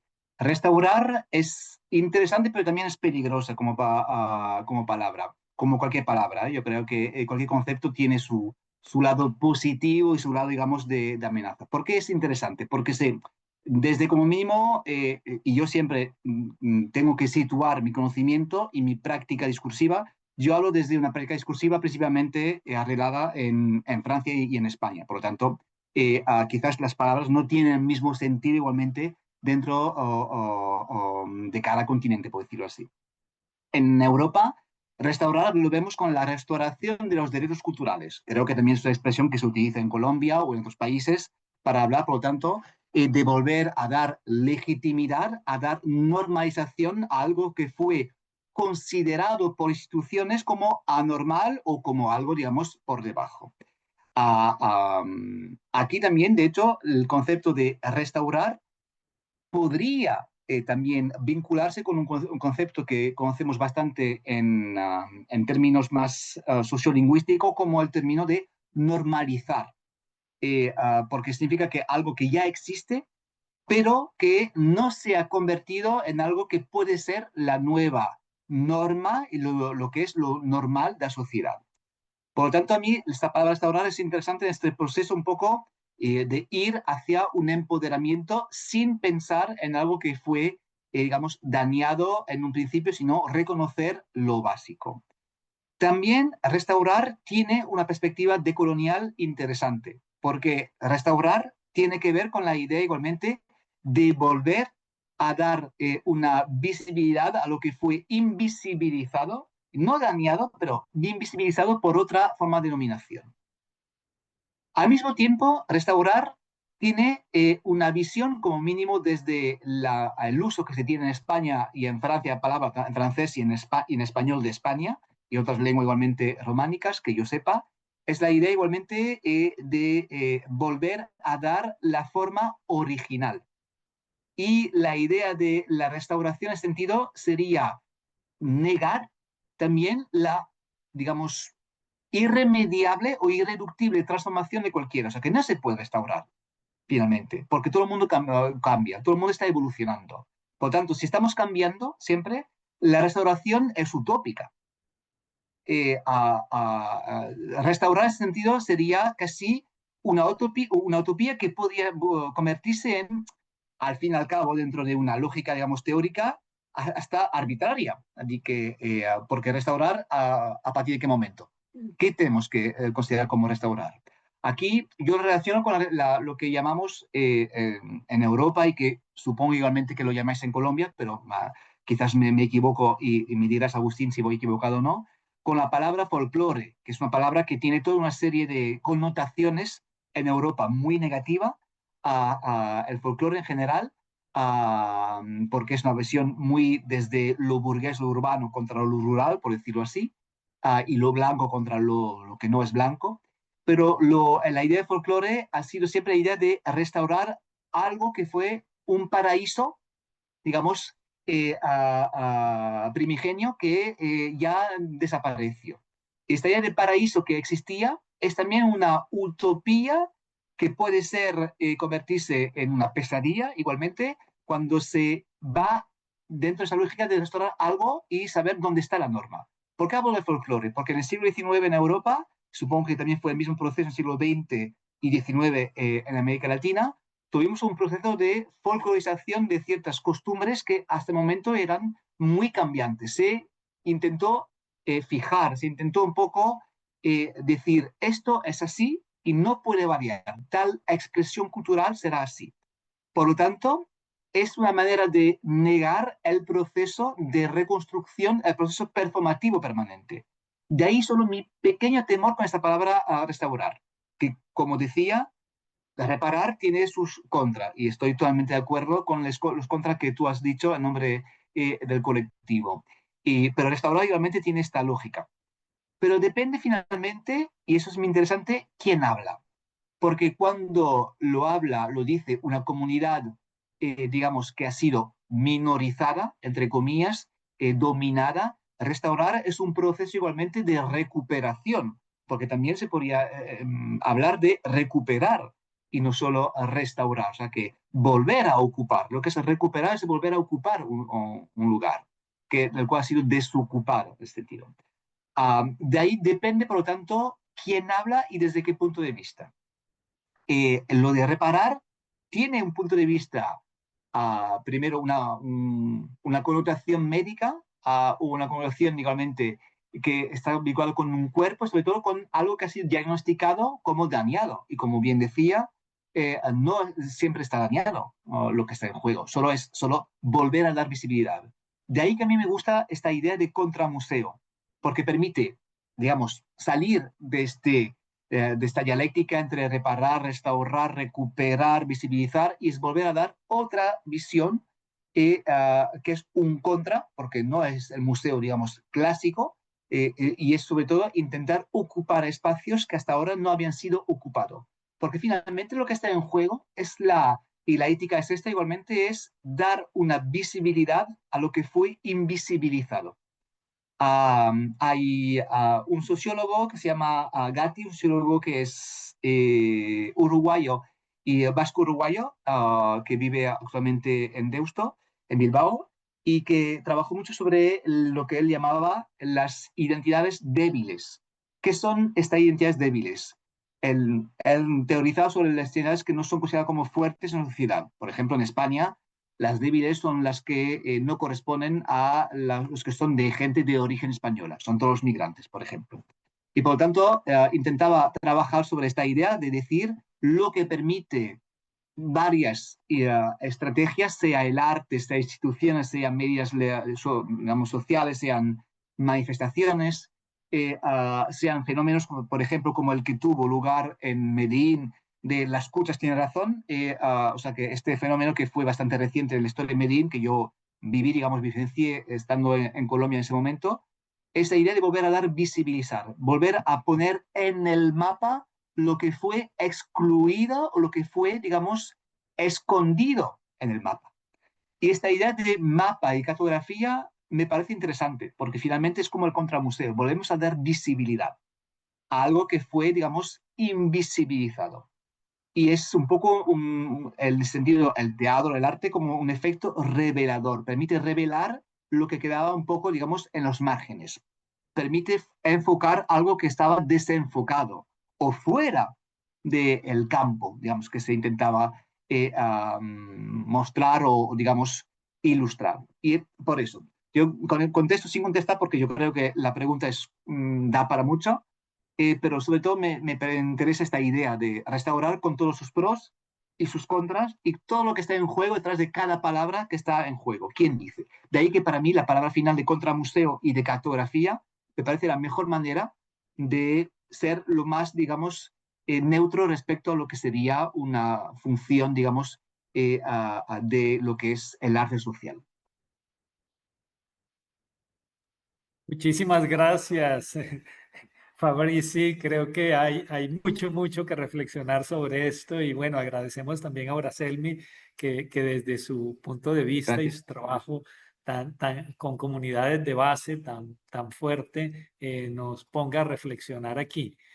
Bueno, no sé si hay aquí en la sala alguna pregunta. Sí, si quieres, puedes venir acá a este.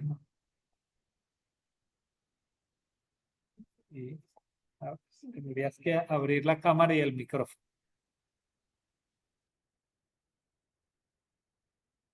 Eh, Hola, ¿cómo estás? Hola. Yo tenía más que todo una duda como...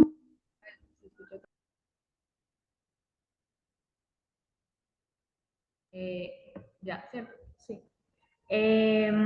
Más que todo como en un concepto que mencionabas como en la conferencia, como el concepto de nido, que me pareció como interesante y me gustaría como saber un poco más como al respecto y profundizar más como sobre el... Si he oído bien porque nos ha ido un poco de miedo, ¿es esto? No te oímos, tienes cerrado el micrófono. No lo tengo cerrado el micrófono, ¿eh?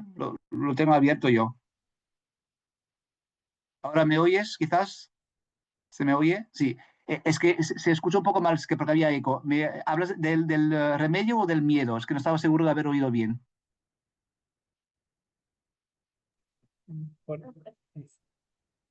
Hola, Hola. del concepto de nido, no sé si escuché Ah, perdona, bien. de nido, vale, Sí. perdona, es que no había oído y no estaba seguro por eso, te hacía pregunta. Gracias primero por la pregunta. Es un concepto de nido que ha sido bastante utilizado por Sessner, igualmente por Diana González Martín, que ya creo que hizo una intervención en el seminario sobre ese concepto. Ese concepto de que el taller es un espacio protector, en el cual uno puede crecer y otra vez, si queréis mayor, digamos, reflexión detallada, en el artículo que tiene Diana González Martín en el libro sobre la ICA, lo tenéis muy, digamos, explayado, muy justificado. Pero lo que es interesante es el concepto de nido como el espacio protector en el cual vamos todos a poder crecer a través de alguien que viene del exterior como artista y que da materia para que la gente que están dentro del taller como un pájaro pueda, como unos pajarillos puedan volver a crecer igualmente antes de lanzarse igualmente en ese sentido. Y el concepto del nido es súper interesante porque además remite a un concepto que otra vez, y recuperando un poco lo que, digamos, lo que estamos comentando antes, no tiene que ver con la idea de reparación. O sea que el nido es un concepto fuera de lo reparador y por tanto lo médico o la idea de lo mecánico. El nido es concepto de aprendizaje. Es lo que Oscar Cornago llama del espacio de aprendizaje autogenerativo y expandido. Se va haciendo cada vez más fuerte el nido y por lo tanto permite a las personas digamos, desarrollar una protección. Y sabiéndose protegido en ese espacio, pueden, digamos, empoderarse y si hay un pacto de confianza con el tallerista, pues llegar a un momento del cierre del taller, sea este cierre momento de socialización o no, también tener las herramientas para poder volar de sus propias alas en ese sentido. Es lo que utiliza Sessner, que también reutiliza Diana González Martín, y que es para mí interesante para ver cómo es el espacio y cómo se puede concebir.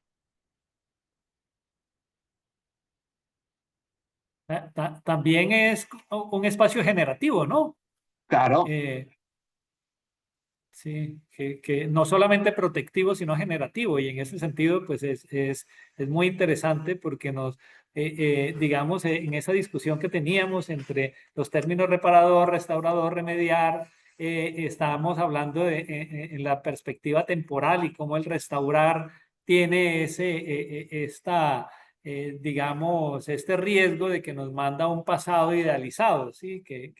Y el nido pues tiene también esta perspectiva hacia futuro, ¿sí? Como Sí, que se está construyendo en el presente, pero hacia el futuro, ¿sí? sí. Esta idea de futuro que es muy importante porque las personas vienen para un futuro. Vienen, están aquí ya, conllevando como cualquiera su pasado, pero la idea es poder en este momento, por lo tanto, tener un nido para poder después tener un futuro generador de otras oportunidades y de mayor resiliencia. Ok, muchísimas gracias. ¿Tienes alguna otra? Muy bien. Gracias por la No sé pregunta. no sé si entre el público que está conectado haya alguien que quiera eh, a- hacer alguna pregunta a Fabrice.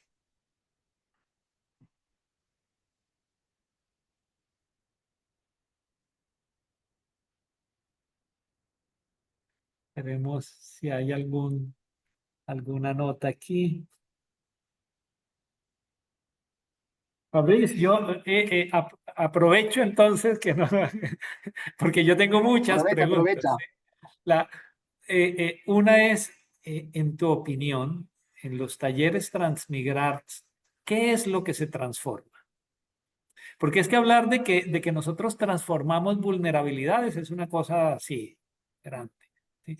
¿Qué es realmente lo que se transforma en esos talleres? Porque además no solamente se transforma en los participantes, sino también los observadores, también los talleristas. O sea, este es un proceso en donde vemos cambios, por lo menos vemos cambios en todos. Pero ¿qué es lo que se transforma en tu opinión?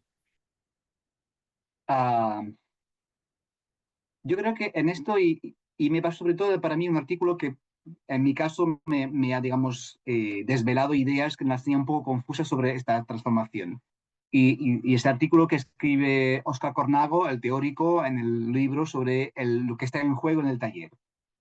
Lo que transforma son las herramientas cognitivas de las personas, sean para superar vulnerabilidades, sea para fortalecerse, sea igualmente para reinventarse, pero sobre todo transforman las capacidades que tiene uno de poder, digamos, actuar, de poder servirse. Permite manejar otros campos, otros símbolos que lo que se maneja en lo cotidiano, descentrando un poco lo que se está dando. Se transforma, por lo tanto, la caja de herramienta que tiene cualquier persona a la hora de entrar en un taller.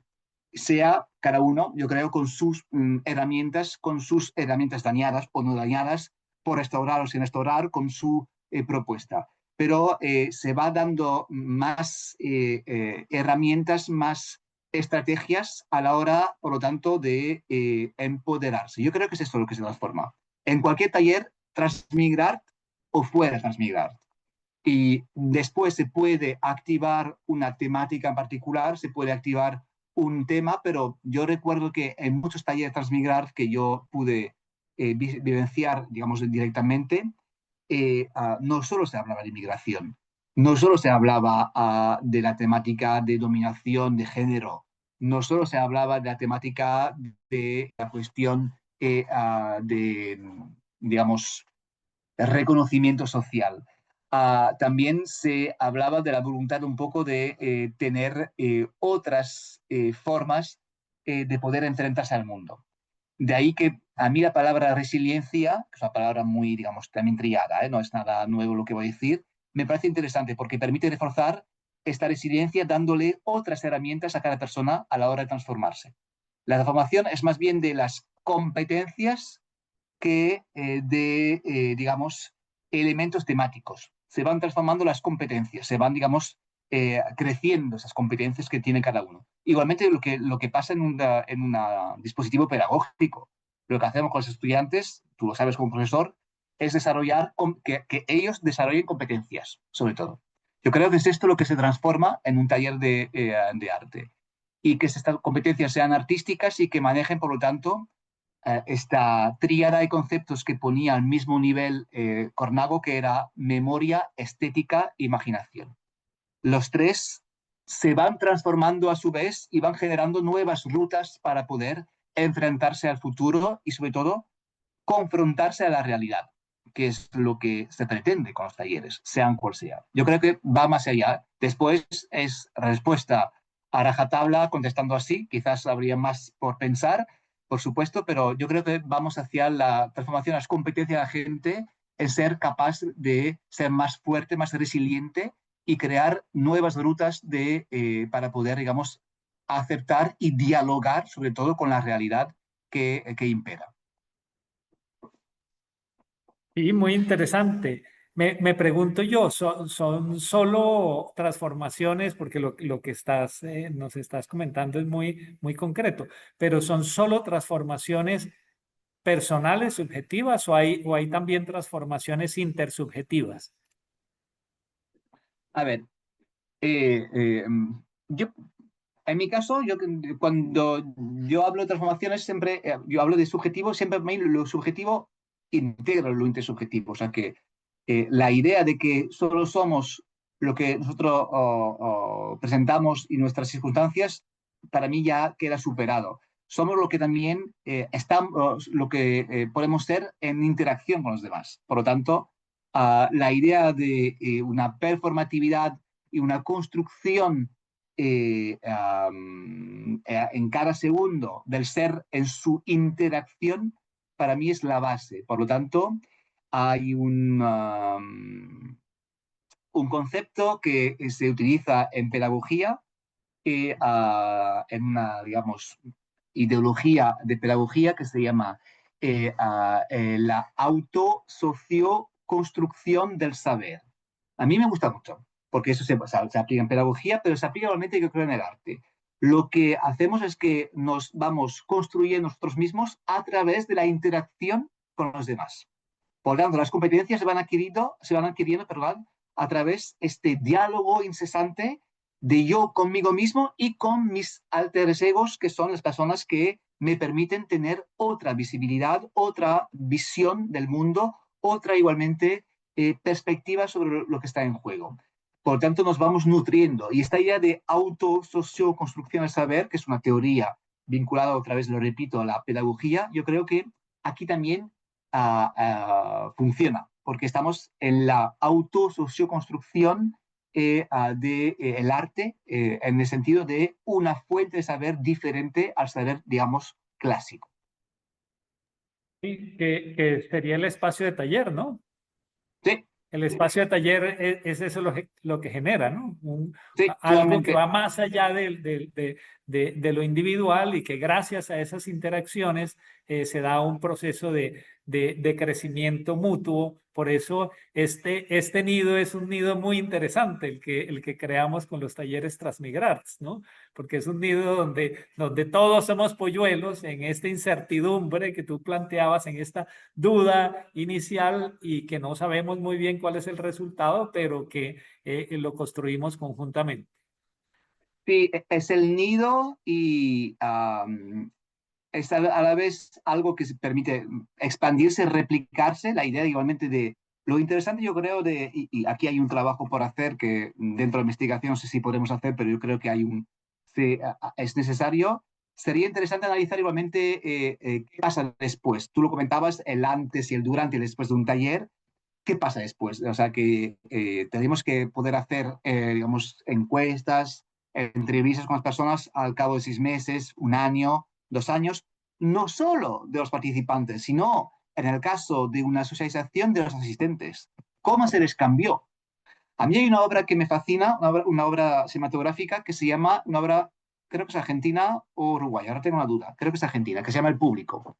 No recuerdo el director, pero pone el Público, película argentina, muy reciente, de hace 5 años o 6 años o por allá. Es una película muy interesante que es ficción, pero que dice es de un público que va a ver una obra de teatro. Alguien que va y se ve a la gente antes de ver la obra de teatro, durante la obra de teatro y después. Y vemos, y el director imagina cómo lo que vieron en la obra de teatro que no tiene nada que ver con su cotidianidad está influyendo en su manera de, digamos, de relacionarse. Y es interesante. Es una película sobre el poder del arte, pero es la primera vez que se habla, digamos, de este momento del post y se va pensando. Esta película yo os la recomiendo porque está muy bien hecha, dura 1 hora y nos permite pensar lo que está en juego en este después, que es muy importante porque tú, como decías, va expandiéndose, va viralizándose igualmente. No sabemos hasta qué punto el efecto, es la teoría de complejidad que lo dice, el efecto de un taller puede tener repercusiones a varios, digamos, a niveles en un momento dado.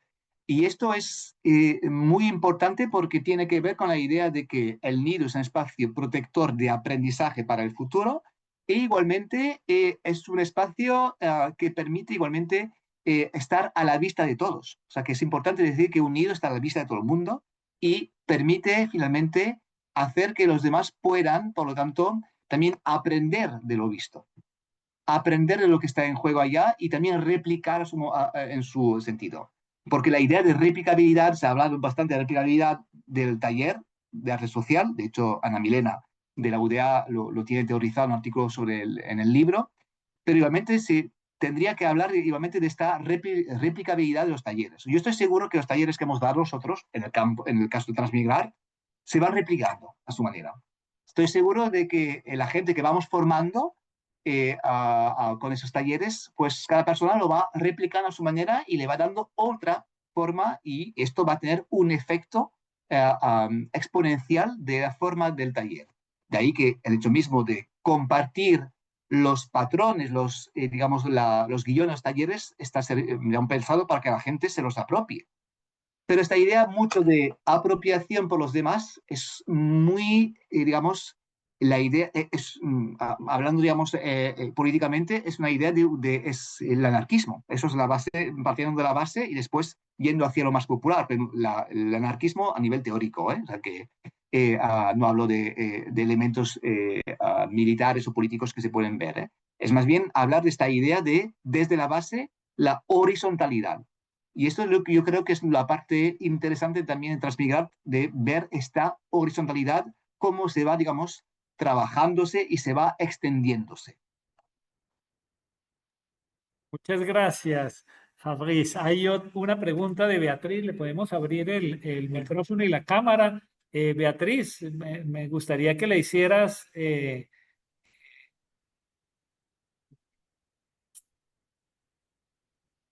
directamente. ¿Ya?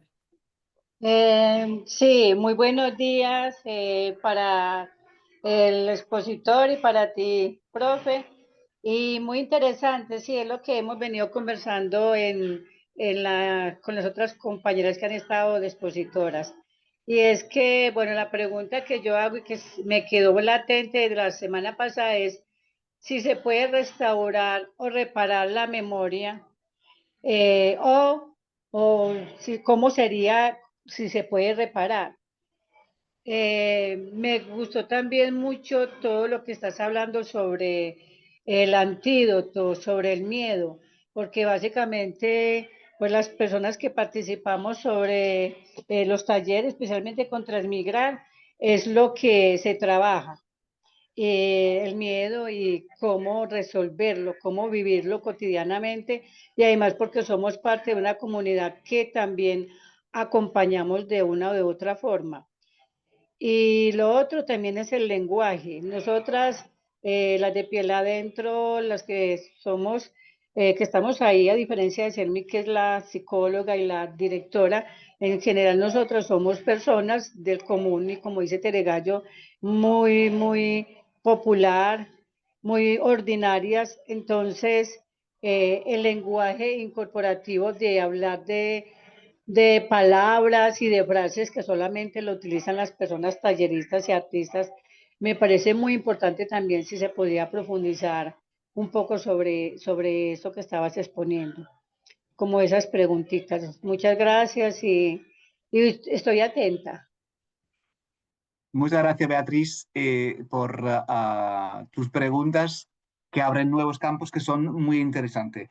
Sobre la primera pregunta, que lo de memoria, restaurar, reparar, Yo, al fin y al cabo, suelo decir que la memoria se puede restaurar, se puede reparar, se puede normalizar, se puede visibilizar, pero al fin y al cabo lo que se da es que se va performando. O sea, que se transforma a la vez que pasa por el ejercicio de pasar por una forma diferente.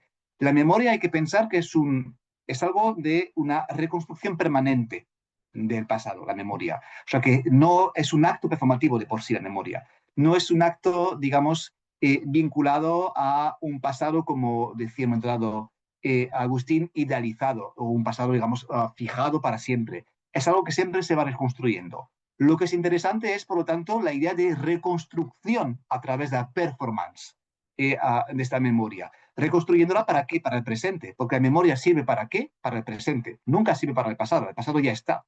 La memoria está aquí para servir un discurso político y, por lo tanto, para servir un interés presente. De ahí que sea restaurar, reparar, lo importante es, sobre todo, performar con la memoria y permitir que se performe y que se actúe políticamente dentro de la comunidad, sea desde esta idea de la biopoética y desde lo más nimio. Quizás un pequeño taller es una manera igualmente de una incidencia que quizás poco a poco se irán dando desde la base hacia otros talleres.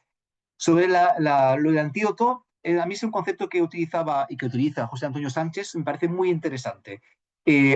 Primero porque está vinculado en la idea de dar, por lo tanto, una o bien solución a algo que estaba, digamos, en peligro de existencia, estaba en un momento de flaqueza, de debilidad, pero igualmente está en la idea de que todo problema tiene su capacidad de ser generado como algo positivo. Por lo tanto, también la palabra del antídoto tiene que ver con la idea de que se le puede girar digamos, a la situación. En España decimos darle la vuelta a la tortilla, no sé si dice a la arepa, quizás a la colombiana sería, yo qué sé, pero es decir, darle la vuelta para volver a pensar que hay una manera diferente de enfocarlo y sobre todo de dar una visión empoderadora para el futuro, desde el pasado, pero para el futuro. Y finalmente, el lenguaje. La cuestión de la terminología del lenguaje es un problema que nosotros nos enfrentamos siempre, por ejemplo, en Transmigrar, de qué tipo de lenguaje utilizar. Más una vez nos dimos cuenta de que palabras que nosotros nos parecían tan normales, de lo, digamos, de lo espontáneas que se mencionaban dentro de conversación entre nosotros, no lo eran tanto para público exterior. Yo creo que la idea igualmente es que el tallerista se tiene que adaptar, sea como sea, a lo que está en juego en la base, dentro del léxico que tiene, la terminología que tiene, que maneja, que domina la comunidad participante, y poco a poco introducir términos, porque igualmente el empoderamiento se basa en la capacidad de poder apropiarse de nuevos conceptos. Y yo siempre digo como profesor a mis estudiantes que los conceptos permiten ver lo mismo, pero con otras lentes, otras maneras de ver las cosas, nada más.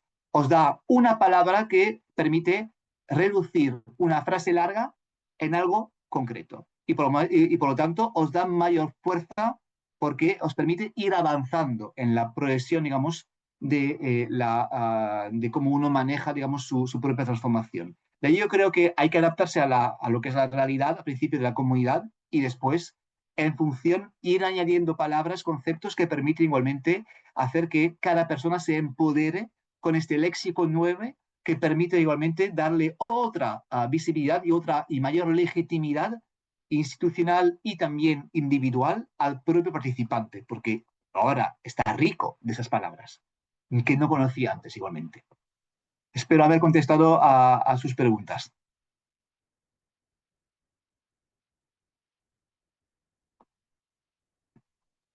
Muy bien, Fabrice, pues ya creo que hemos llegado a la hora de finalizar esta interesante conversación. Muchísimas gracias, sí, por estar aquí, por compartir todos tus conocimientos y experiencias a través de este seminario con nosotros y esperamos tenerte en otra oportunidad.